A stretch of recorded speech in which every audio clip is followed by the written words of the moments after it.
విశాలాక్షి ఇంట్లో హాల్లో కింద కూర్చొని నైని మెడలో ఉన్న అమ్మవారి విల్లను తీసుకో నాన్న అని విశాల్కు ఇస్తుంది. ఇక విశాల్ ఆ బిల్లను తీసుకొని షాక్ అవుతాడు.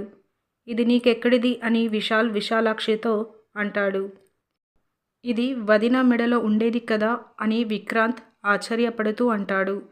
ఇక వెంటనే విశాలాక్షి ఉండాలి కదా అని తీసుకువచ్చాను అని నవ్వుతూ అంటుంది. ఏ గుడిలో నుండి తీసుకొచ్చావు అని విశాల్ వదిన అంటూ ఉండగా, గుడిలో నుంచి కాదు, ఆసుపత్రి నుంచి తీసుకువచ్చాను.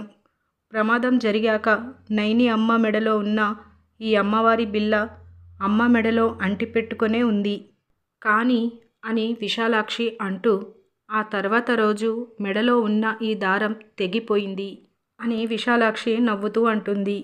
అందరూ ఆమె చెప్పిన మాటలను వింటూ షాక్ అవుతూ ఆశ్చర్యపడుతూ ఉంటారు.